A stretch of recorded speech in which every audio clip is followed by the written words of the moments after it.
जय हिंद। देखिए किस तरह से रूस का इतना बड़ा जंगी जहाज मॉस्कोवा डूब गया, जिसके अंदर परमाणु हथियार भी रखे थे और परमाणु हथियार समुद्र में चला गया। चिंता इस बात की नहीं है क्योंकि ये रूस का डूबा है। मेनली हम लोग का भी जितने हथियार है ना, उसमें 80% रूस क्या है। हमारे जो तेग तरकस त्रिकन श्रेणी के जितने भी तलवार क्लास के जो पानी वाले जहाज बनाए गए हैं, जो डिस्ट्रॉयर बनाए गए, वो रूस से आए हैं। तो रूस क्यों नहीं बचा पाया इससे, और क्या कारण है कि भारत रूस से 48 MI-17 हेलीकॉप्टर की डील को रद्द कर दिया। देखिए रूस की जो जहाज था मॉस्को, ये काफी पुराना था, लेकिन ये काला सागर का एकदम दबदबा था। लेकिन इसे एक मामूली मिसाइल से मार के गिरा दिया गया क्योंकि इसे सेचुरेट कर दिया गया। इसके ऊपर S-300 मिसाइल डिफेंस सिस्टम लगा हुआ था। अब कोई भी मिसाइल डिफेंस की दो खराबी होती है। पहला कि वो एक लिमिटेड नंबर के मिसाइलों को ही मार सकता है। जैसे S-300 को ऐसा माना जाता है कि एक साथ ये 20 मिसाइलों को टैकल कर सकता है, 20 से 30 मिसाइलों को टैकल कर सकता है। अब इसे सेचुरेट करने का पहला तरीका ये होता है कि इसके ऊपर एक ही बार 50 ठो मार दीजिए, तो 20 ठो को तो ये काउंटर कर देगा, 20 से 30 को, बाकी कोई ना कोई तो जाके इस पे हिट करेगा। तो एक नंबर से इसे सेचुरेट कर देते हैं। नहीं तो एक टाइमिंग भी होता है, कितने टाइम में मार सकता है, एक ही टाइम पे मार दे खूब ज्यादा यहाँ पे। तो मेनली यहाँ पे खेल नंबर्स का होता है। तो यहीं पे हुआ, इस मिसाइल को सेचुरेट करके और पिन पॉइंट एक्यूरेसी के साथ से यूक्रेन इस पे मारा था। जब यूक्रेन इस बड़े से जंगी जहाज को मारा तो इसका मिसाइल डिफेंस सिस्टम भी काम नहीं कर पाया, और इसे मारने में सबसे ज्यादा मदद किया था अमेरिका का सिस्टम। देखिए इन जहाजों को मिसाइलों से बचाया जा सकता है। भारत को अपने जहाजों पर सैप सिस्टम को तैनात करना चाहिए। सैप सिस्टम क्या होता है, जैसे देखिए कोई दुश्मन का जहाज आ रहा है, अगर दुश्मन का जहाज अगर मिसाइल मार दिया है तो इस मिसाइल को मारने के लिए काउंटर मिसाइल तो मारे जाते हैं। अगर ये मिसाइल इसको नहीं मार पाया तो ये जब आ जाता है, अगर हमारा डिफेंस सिस्टम इसे नहीं मार पाया और ये मिसाइल इसके पास आ जाता है, तो उस सिस्टम पे क्या काम करता है, ये डेक के पास साइड में ये सैप सिस्टम लगे होते हैं। ये सैप के अंदर ना मेटल्स यानी छड़ धातु के छोटे छोटे टुकड़े भरे होते हैं, और इस सैप को जब फायर कर देते हैं सेफ सिस्टम को, तो ये मिसाइल के चारों ओर एक दीवार बना देता है, सील्ड बना देता है। जैसे देखिए यहाँ पर ये जहाज है, और ये जहाज अगर आप यहाँ हवा में देखिएगा तो ये क्या लगा हुआ है, सैप सिस्टम फायर किया हुआ है यहाँ पर। अगर इधर से कोई भी मिसाइल आएगी तो इसमें हवा में छोटे छोटे मेटल के टुकड़े तैर रहे हैं, यहीं पे मिसाइल को ब्लास्ट कर देगी और ये जहाज पूरी तरह से सेफ हो जाएगा। तो यूक्रेन ने जो हमला किया उस पर रूस का ना सेफ सिस्टम काम आ पाया और ना ही उसका एयर डिफेंस काम आ पाया। तो हमें तैयार रहना चाहिए, क्योंकि हमारे जो दोनों दुश्मन होते हैं पाकिस्तान और ये चाइना, ये यूक्रेन की तुलना में पावरफुल है यहाँ पर। इसलिए हमको इस पर मतलब अपने हिसाब से एक लेसन लेना चाहिए। अब ये काला सागर है, काला सागर में जो रूस का जहाज था, इसे सैटेलाइट से देखा था अमेरिका ने, और सैटेलाइट से इस जहाज को देखकर अमेरिका ने यूक्रेन को बता दिया, और यूक्रेन इस पर कई डायरेक्शन से मार के इसे एक साथ मारा और टाइम सेचुरेटेड करके इस जहाज को डुबा दिया। अभी यूक्रेन एग्रेसिव हो गया है, क्योंकि युद्ध जब लंबा जाता है तो दोनों ओर से घाटा होने लगता है। अब इसमें यूक्रेन की मदद अमेरिका कर रहा है, साथ में इलॉन मस्क की कंपनी जो स्टारलिंक है, उसने भी वहां की सेना को और आम लोगों को डाटा प्रोवाइड कर सकता है।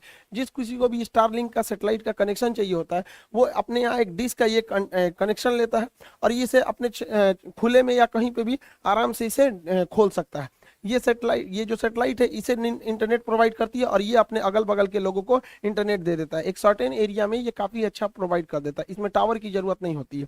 तो ये एलॉन मस्क की कंपनी ने यूक्रेन के सेना को, वहां के लोगों को कम्युनिकेशन में मदद कर दिया, जिससे कि वहां के लोग यूट्यूब या सोशल मीडिया से अपने चीजों को पहुंचा सके और साथ में वर्ल्ड की सिंपैथी भी गेन कर सके। और यही अगर देखेंगे रूस के साथ, तो उसका यूट्यूब लेके A to Z चीजों को काट दिया गया। इसलिए रूस ने धमकी भी दिया है कि वो अपने एंटी सैटेलाइट मिसाइल से इन स्टारलिंक के सैटेलाइटों को मार गिराएगा। रूस का सबसे खतरनाक एंटी जो सैटेलाइट मिसाइल है वो A235 PL9 नूडोल मिसाइल है। ये नूडोल मिसाइल किसी भी सैटेलाइट को मारने के लिए एकदम सटीक पिन पॉइंट एक्यूरेसी से मार के गिरा देता है। हालांकि अब तक एक भी मार के गिराया नहीं है, लेकिन इसके पास ये क्षमता है, सैटेलाइट में मार के गिरा सकता है। भारत के पास भी ये क्षमता है, छोटा सा था। अमेरिका और यूरोप के अन्य देश बड़ा चालबाजी से ये काम किए कि रूस जैसे देश से लड़ने के लिए यूक्रेन को डिफेंसिव हथियार दे दिए। हथियारों की दो कैटेगरी होती है, एक ऑफेंसिव जो हमला करने के लिए होता है, जो रूस के पास भरपूर है, और एक डिफेंसिव जो बचने के लिए होता है। तो यूक्रेन को ऑफेंसिव न बल्कि डिफेंसिव हथियारें बहुत ज्यादा दे दी गई,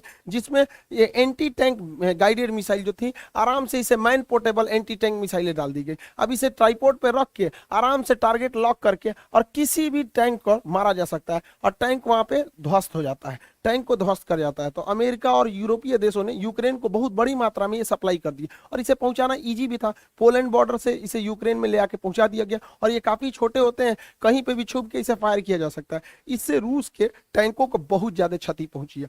इवन रूस के टैंक जो है वो कई सारे टैंक यूक्रेन की सेना के पास आ गए।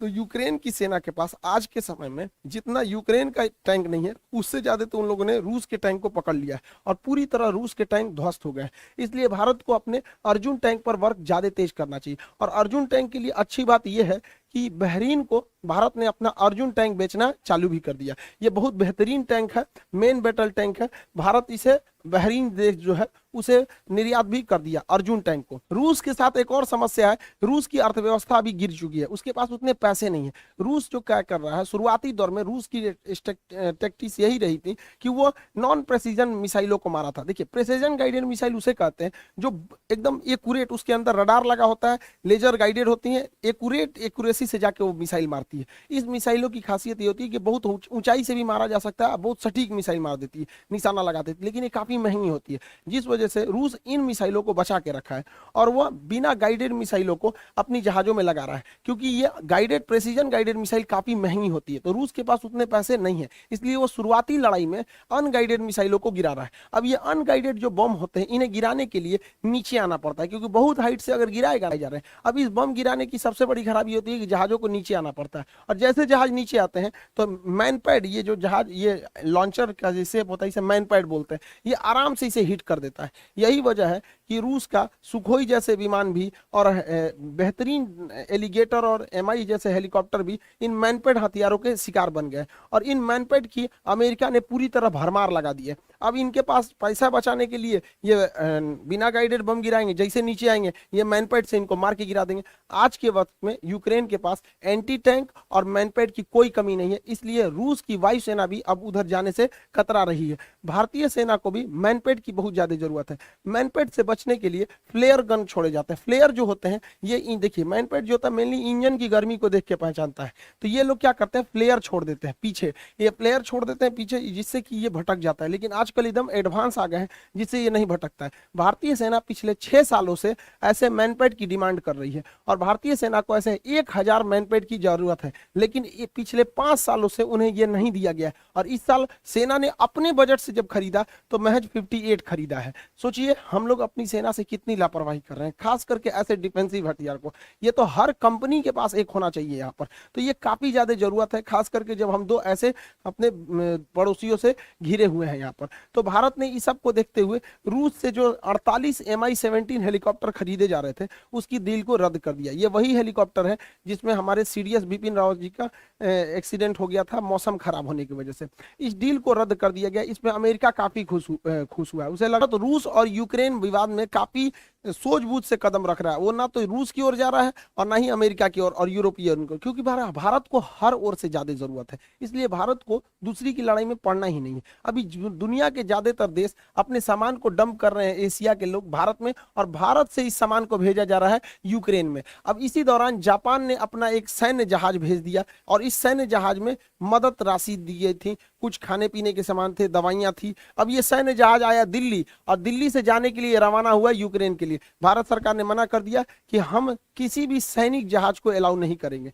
अब इस सैनिक जहाज भले था लेकिन इसके अंदर मानवीय मदद की चीजें रखी गई थी। अब जापान इस पर गुस्सा हो गया कि भारत ऐसा क्यों कर रहा है। भारत का स्पष्ट कहना था कि बहुत सारे लोग जो आम नागरिक हैं अलग अलग देशों के, वो कहां पहुंच जा रहे हैं, यूक्रेन पहुंच जा रहे हैं। तो क्या पता इसमें कोई जापानी जाके यूक्रेन चला जाए और वो यूक्रेन चला जाए और रूस से हमला कर दे, तो कल को रूस कहेगा कि यूक्रेन में यह आदमी जो आया है वो भारत होके आया, तो हम ऐसे बवाल में नहीं पड़ेंगे। आपको सामान पहुंचाना है नॉर्मल जहाज से पहुंचाइए, मिलिट्री जहाज से नहीं पहुंचा सकते। भारत दोनों ओर बैलेंस करके चल रहा है। अभी भारत में ये जो ब्रिटेन के प्रधानमंत्री ये आए हैं, जॉनसन बेबी, ये खरगोश बोरिस जॉनसन, वही जॉनसन बेबी वही है इसको, ये कुछ ज्यादा ही होशियार बन रहे हैं। ये भारत पर दबाव बना रहे हैं कि भारत यूक्रेन पर क्यों नहीं कुछ बोल रहा है, यूक्रेन को क्यों मरता छोड़ रहा है यहाँ पर। तो इस पर एस जयशंकर ने बहुत बढ़िया भिगा के तमाचा दिया इन लोग को। एस जयशंकर ने कहा है कि यूरोपीय देश तथा अमेरिकी देशों को बहुत अच्छे से चिंता है यूक्रेन की, लेकिन ये लोग कुछ नहीं बोलते हैं जब इन लोगों ने अफगानिस्तान को मरता हुआ छोड़ दिया था। याद कीजिए, अफगानिस्तान से लोग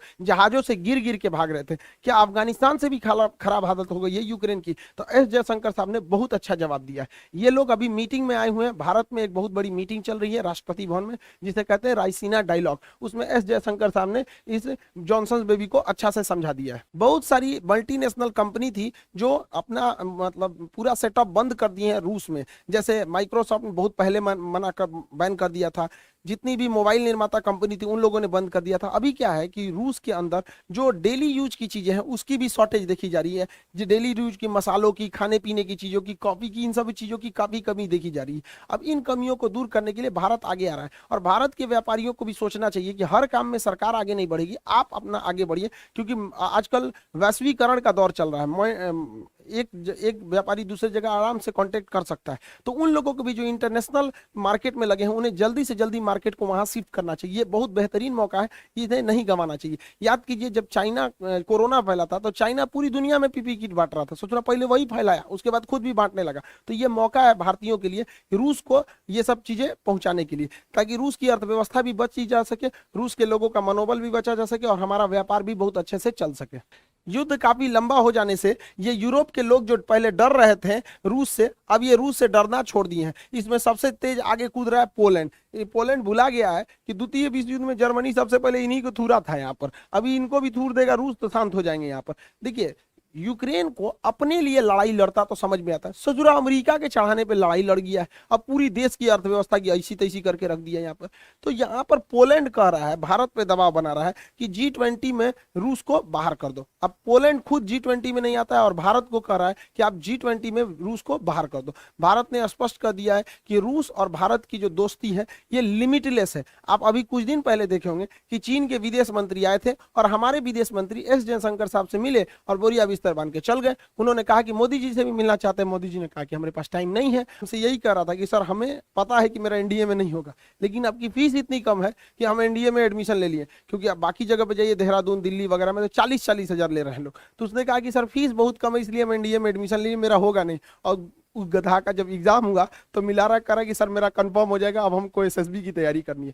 तो देखिए जो भी एग्जाम्स होते हैं खास करके एनडीए वगैरह जी, इसमें एक खास स्ट्रेटजी चाहिए। बहुत ज्यादा पढ़ने के लिए नहीं, फौज में जाना है, कुछ स्ट्रेटजी चाहिए यहाँ पर, तो उस स्ट्रेटजी से होता है। तो अभी जितने लड़के एनडीए के लिए सीरियस है, देखिए फीस कम होने की वजह से मजाक वाले लड़के नहीं आएंगे, जो सीरियस है जिनको एकदम इस बार ले ही लेना है जॉब, वो लोग इसमें आएंगे। इस बार पूरी टीम रेडी है, ये पूरी टीम हम लोग की पूरी तरह से तैयार हो गई है। Prashant sir, Ravi sir, Priyanshu sir, आपकी कल्याणी मैम, सारे लोग एकदम पूरी तरह से इस बार एनडीए 2 को और बेहतर बनाना है यहाँ पे, ताकि बेहतरीन ढंग से रिजल्ट हो सके। प्रशांत सर मैथ के क्लास लेंगे यहाँ पर, और प्रियांशु सर इंग्लिश के पूरे क्लास लेंगे। साइंस में रवि सर और हम दोनों क्लास लेंगे यहाँ पर। कल्याणी मैम करंट अफेयर लेंगे यहाँ पर। मैथ्स जो है अलग अलग सब्जेक्ट के यहाँ पर पीके सर भी क्लास लेंगे। पूरी टीम है जो एनडीए के लिए इस बार वर्क कर रही है। जो सीरियस लड़के हैं वही लेंगे, बहुत सारे लड़के ऐसे होते हैं जो सीरियस नहीं रहते हैं, उन लोग जो सीरियस नहीं रहते हैं पढ़ाई के लिए कम से कम सीरियस होना जरूरी है। देखिए इस बार एनडीए और एयरफोर्स के जो बैच हैं वो ऑफलाइन भी है, तो जो पटना आ सकते हैं, ऑफिस आ सकते हैं, तो आप लोग यहाँ भी आके इंक्वायरी कर सकते हैं और यहाँ पे भी आके क्लास कर सकते हैं। क्योंकि बाकी अन्य जगहों पे जो लड़के यहाँ से जाते हैं 30,000 40,000 रुपए बाहर लिए जाते हैं, तो ऐसे लड़के जो इतने महंगे फीस को अफोर्ड नहीं कर सकते हैं तो वो भी आके इजीली पढ़ सकते हैं। इस बार आप लोग का एकदम नॉमिनल, एकदम मिनिमम फी में यहाँ पे भी आप लोग को कर सकते हैं। तो जो पास के हैं वो ऑफलाइन आके पढ़ सकते हैं, जो दूर के लड़के हैं, दूर दराज के लड़के, वो ऑनलाइन भी आके, ऑनलाइन इजी होता है कि ऑनलाइन वो पढ़ सकते हैं वहाँ पर। तो आप लोग को जो सुविधा है उसे लगे उस हिसाब से आप लोग को इसको बैच को इनरोल हो जाएगा। इस बार एनडीए में काफी अच्छा टाइम मिलेगा आपको, सितंबर के फर्स्ट वीक में, तो काफी अच्छा टाइम है। हम लोग का पूरा टारगेट है कि जुलाई लास्ट तक हम लोग जुलाई महीने में सिलेबस खत्म कर दे और पूरा अगस्त प्रैक्टिस सेट करें, ताकि प्रैक्टिस पर ही पूरा रिजल्ट होता है। इस बार भी जो रिजल्ट जिन लड़कों का हुआ वो प्रैक्टिस पर ही ज्यादा जोर दिए थे, तो आप इसको समझेंगे। और एयरफोर्स के रिजल्ट भी बहुत जल्दी आप ऐसा खबर आ रहा है कि आ जाने वाला है, तो एयरफोर्स का भी आपकी बैचेज आ गए हैं। एयरफोर्स, नेवी, कोस्ट गार्ड, ये सब के भी बैचेज आ गए हैं, उसके लिए भी आप लोग अब इनरोल हो सकते हैं। बिहार वाले लोग जो दरोगा का एग्जाम दिए हैं उन लोग के लिए अब फिजिकल के लिए बहुत आगे मेहनत करते रहिए और सचिवालय वगैरह के भी बैचेज आते रहेंगे। आई होप आप इसे समझ गए होंगे। अब हम लोग नेक्स्ट वीडियो में देखेंगे कि पुतिन इतना शक्तिशाली कैसे हो गए और किस तरह से 15 देशों को मिलाकर यूएसएसआर बना, जो इतना बड़ा विशाल देश बना, और क्या कारण था 1991 में यूएसएसआर 15 देशों में टूट गया। इसको हम लोग नेक्स्ट वीडियो में समझा देंगे आपको। मिलेंगे नेक्स्ट क्लास में। जय हिंद।